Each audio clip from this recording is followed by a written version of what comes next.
Alrighty, here we go. So, we've completed our arm assembly, and now we're going to move on to assembling the base for the arm.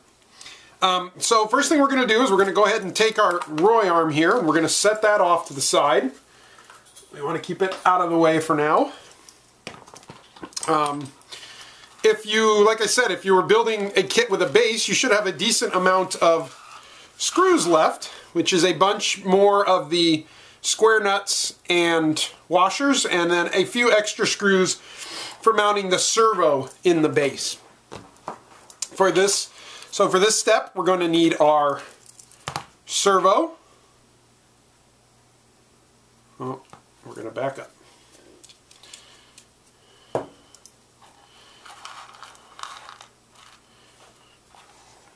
We're going to back up, and we didn't have our light on. Don't know if we had it on at all on that last one. Okay. Good.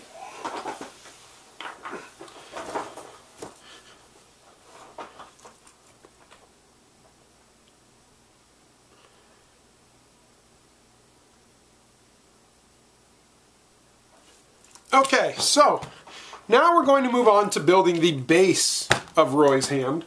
So you should have completed all the other videos until you've gotten to this state, which is a completed arm, everything put together. And so now we'll move on to the base to mount it on. So you should still have left over a pretty good sized pile of the square nuts and washers and screws, and then a few extra little screws here that are going to be used to mount the servo in the base. So one thing we're going to need is our 1/4 scale servo from earlier. We've already attached the horn that fits this servo on the bottom of the arm, and then we're going to need the rest of our pieces that make up our base. So there should be a set here, a total of these 5 pieces, which make up your sides, and then your servo spacer ring, and then you should have one faceplate that came along in your kit, packaged separately. Okay. I am also going to talk about installing the electronics kit. So if you purchase the electronics kit along with your Roy arm, we're going to go ahead and show you at the same time putting that all together also, because it wants to be installed as you build the base. So whether you're building with or without the electronics, we're going to show you how to do it, so maybe you want to do it later in the future. So far as that stuff goes, we'll go ahead and open up this kit. We're not going to be doing much with the power supply right now, so we can set that aside. But what we do need is the controller, and then all the hardware that comes along with that. And we're going to put all that off to the side too. Okay, so I think what we'll start with is we'll go ahead and mount the servo into our top plate. So what I like to do is mount the servo in the top plate, build the box, and then put the two together. So for mounting the servo is going to sit inside the box with the horn in the center of this radius. Now this radius goes to the back of our robot arm, and that's where the wires that are attached to the bottom of the arm go out and into the base. So this whole assembly is going to fit in here like this. Now, in order to make it fit and keep everything at the right height, we need to space it a little bit. So we have this spacer, and if you look at the spacer, now you'll know which side is the top and which side is the bottom of this plate by looking for the countersinks. There's 2 countersink holes on the plate. Those are going to face up, and that's to get the screws flush so they don't hit the arm when it's moving. So we're going to take those and put them down. And then our little spacer bracket doesn't necessarily have a direction. It can go on either way, but you'll notice one side of it, the screws are larger holes, and there's these large radiuses on the corner. And those large radiuses match the radiuses of this cutout right here to let everything pass through. So that is where we go. So the basic way we do this is this spacer goes in place, and then we just kind of set our servo in there. And what you'll find is you've got 4 hole sets that are complete through holes, and then 1 hole set that is these smaller holes back here that don't go all the way through. These 2 holes are going to take our sheet metal type wood screws versus through bolts. So we'll set that on there like that. And what I like to do first is to get everything locked into place. You take your 832 flathead and you pass it through one of these holes. And they might be a little tight, so you might have to just kind of screw it down through there.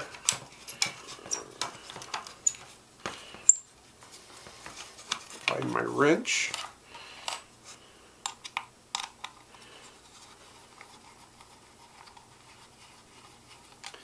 And then again, you're going to take one of your 832 small pattern nuts and put it on this side. And we're just going to get everything in place at first, not going to crank it all down yet. Find your other flathead, slide it through this hole.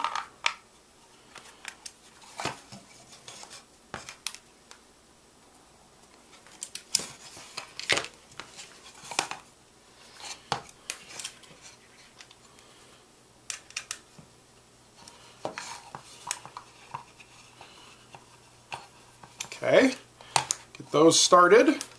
Now, you'll find 2 more 832 button heads. Those ones are used over here on these 2 side holes. And those are going to help hold our bracket in place. And they get the same type of nut.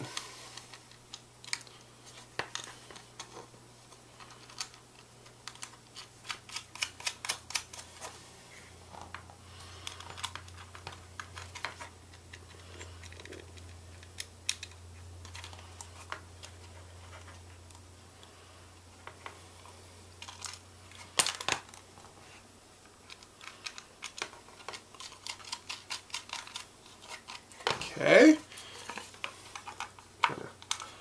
get those snugged up. Okay, and you see that's positioning that servo horn right on the center of that circle. And then the last thing we want to do before we go ahead and tighten everything down, I like to get all my screws in. So what you want to do is get yourself a decent sized Phillips head screwdriver, and you're going to take these wood screws, and those are the last 2 screws to hold this servo in. So I'm going to crank those down. Not going to tighten them all the way quite yet. I'm just letting everything get in alignment. So tighten those not all the way down. Now once those are in and I know the servo's aligned, I'll start by tightening up my 4 other bolts, and then I'll tighten those wood screws in last.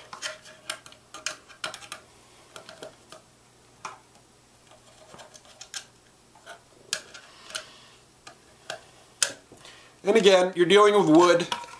You don't need to crank this stuff like you're trying to kill it. You're just crushing the wood so you don't get anywhere. You're only going to get certain tightness and then it's just going to be done. So we snug everything up nicely. Oops, not on my nut. There we go. Okay.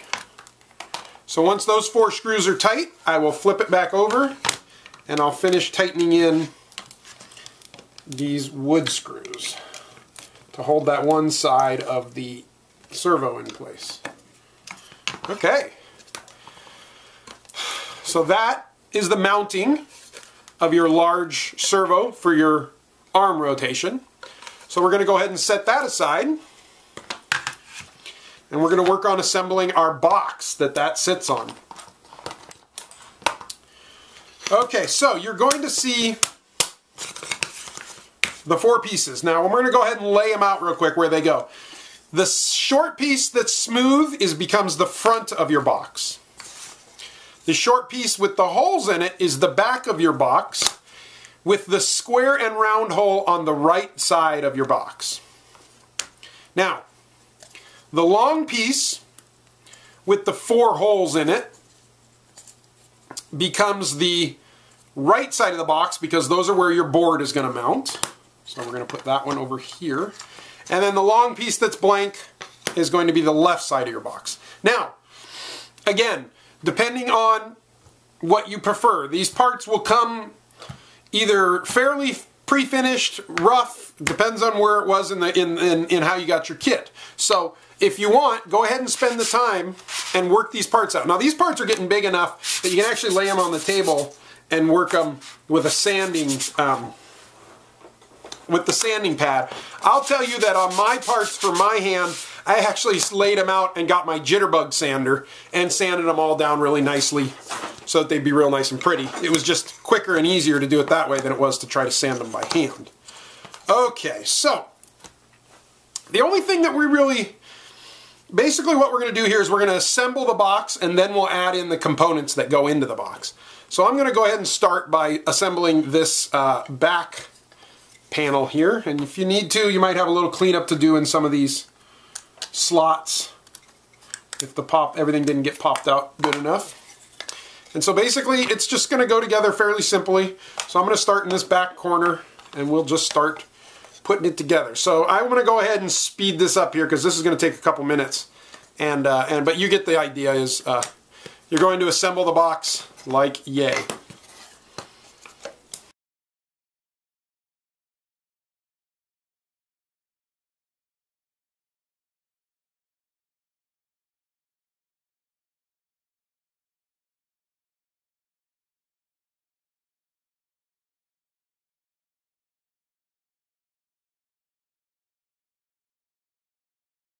Okay, we've assembled our box with our edge screws and gotten this fairly. I've left it a little loose so that I can wiggle it around as I'm working here.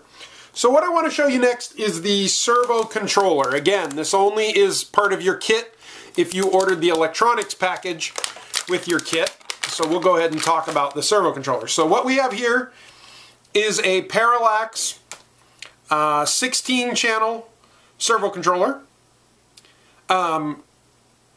It's what comes with the kit. It's what I've used to do all my programming for Roy. And so far I like it. There is a lot of other options out there, but this one was able to get me up and running quickly without having to learn much. So what we're going to do is, this is going to get mounted on here. Now something I want you to look at real quick before you mount it in there is, pay attention to the order at which the pins are. You'll notice that it has P0 through P15. So that's going to be channels 0 through 15, which in the end gives us 16 channels. So when you're looking for the first channel on the controller, the first channel on the controller is labeled P0, and then it goes on from there. So that can tend to trick up some people. So you'll see what we're going to do is on another document later, I will send out which servo goes to which pin number so that we can assemble that later. For now, we're just going to get everything mounted in, and then we'll plug in the servos after it's all put together. So where this goes is it actually is going to mount right here on this side of the board, and it's going to sit in there just like that. And what happens is that allows this USB plug to line up with that hole so that the plug can be plugged in through the case into the board. So how we're going to do that is we're going to use this little bit of hardware that comes with the electronics kit. And basically that is these 4 long 632 screws, 4 nylon spacers, and 4 nylon nuts. And so what we do is we go ahead and take one of these long screws, it passes through the box, gets a spacer on it, and then the board. And then we go ahead and put a nylon nut on top of that. And we'll bring that down. So we'll go ahead and do the same for the other 4 spacers.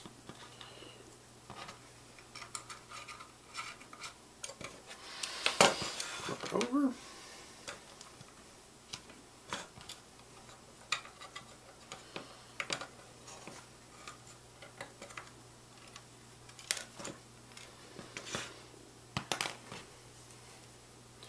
Fingers are too big.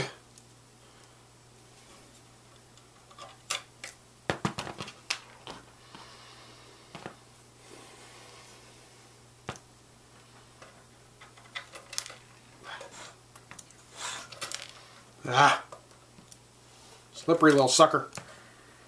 Let's try this. Let's push this board out a little bit before we try to stick it in there. Oh, come on. I need some pliers that are not smooth. Okay, this is getting embarrassing now. Let's get them up a little higher in there. There we go. Oh, almost comical. Okay. There we go. Man, brutal.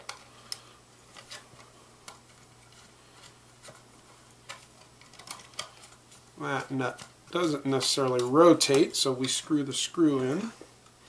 Same with this side. Okay, so once those are in there, we'll just snug them up. And on this, I tend to just kind of hold the nut and snug it by hand. Again, not a critical component, just holding the board in place. And snugged up.